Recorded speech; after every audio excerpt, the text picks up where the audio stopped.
Video 1. Genesis and Geomorphology. This video examines the evidence for the Genesis flood found in the appearance or geomorphology of the Earth's surface. Video 2. Genesis, Rocks and Fossils describes how the Earth's sedimentary rocks were laid down and the fossils formed within a catastrophist flood paradigm. And Video 3, After the Flood, provides a biblical understanding of the world after the Genesis flood. Few people today believe that the global Genesis flood of the Bible and the destruction of the old world is anything more than a legend. As a result, the authority of Scripture has been undermined. Yet this wasn't always the case. Until the 1850s, the book of Genesis was held to be an accurate account of world history, with an Earth less than 10,000 years old and having a supernatural creator. This was the worldview of many of the founding fathers of modern science, men such as Sir Isaac Newton, Louis Pasteur and Charles Babbage. Following the publication of Charles Lyell's Principles of Geology in 1830, the uniformitarian view of the Earth's history began to predominate. This is slow and steady change over ever-increasing timescales. Lyell's stated purpose was to free the science from Moses. This tells us that he was not looking at the evidence to see where it led, but had a no-God agenda. At the present time, geologists are once again beginning to recognize the catastrophic nature of the evidence, but these neo-catastrophists maintain long periods of time between events, not because the evidence proves it, but in order to accommodate the claims of evolutionary biology, a separate subject. The no-God agenda is still the paradigm today in the natural sciences. The Bible tells us in 2 Peter 3 that such a time would come when people would reject the flood in order to reject Scripture. The idea of a single catastrophe would be mocked, despite the evidence, and not because of it. Why is an understanding of the flood important? Because Jesus taught it, and he also said that if we would not believe earthly things where the physical evidence is available for examination, then we would not believe heavenly things. Can we tell by looking at a landscape how old it is? For example, what about this landscape?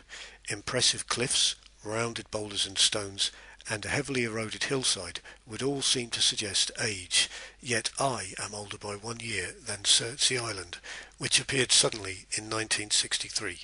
Since that time, half of it has been eroded away. It is a landscape which, although giving the appearance of age, is very young. Its appearance gives no clue to its age. The Bible describes a global flood in which the old earth was totally destroyed and all mammalian life died. The Earth's surface was completely covered by water to a minimum depth of 50 feet. This occurred, according to biblical chronology, 4,400 years ago. God did this because the earth was filled with violence and all flesh had become corrupt. God promised Noah that God would destroy man with the earth. Noah preached God's judgment for 120 years, but no one apart from his family believed him. The Genesis flood is taught in the Bible as a global catastrophe. The old world, peoples and civilizations were annihilated. Global volcanism and the introduction to the surface of underground water, minerals and chemicals. The deposition of layers of marine sediment thousands of meters thick suggests storms, mega tsunamis and movements of large bodies of water at high speeds, causing the sudden burial of marine organisms and mammalian body parts. Towards the end, the uplift of the present-day continental surfaces and the lowering of the present-day sea basins caused the draining of the water off the land, firstly as massive sheet flow and later as channel flow.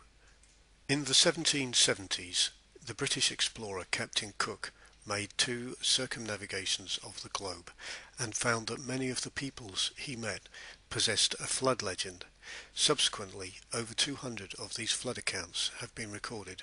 Most of them describe a flood of global extent and have significant correlations with the Genesis flood, including survival of one family by boat, wickedness being the cause of judgment, forewarning, and landing on a mountain.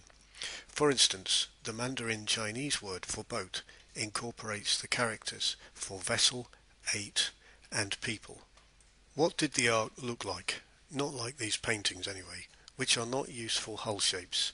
Livestock is carried today though. the Stella Deneb carries 21,000 head of cattle. Genesis chapter 7 describes a three-decked vessel about 440 feet in length, 80 feet height and 50-foot beam. These are standard shipbuilding ratios for large vessels today, giving good stability and capacity. The loaded draft, if half the height, would have been around 40 foot, the depth of water which covered the earth. Loaded displacement at that draft would be about 21,000 tons. Marine archaeology, such as this 7th century Greek ship, demonstrates that ancient wooden ships were built to a higher standard than in subsequent millennia. Each plank is secured to the next by a mortise and tenon joint, as well as being nailed to the frames. The ark may have been constructed using this technique, which is stronger than wooden shipbuilding today. The building of large ships in wood is sometimes raised as an objection to the ark.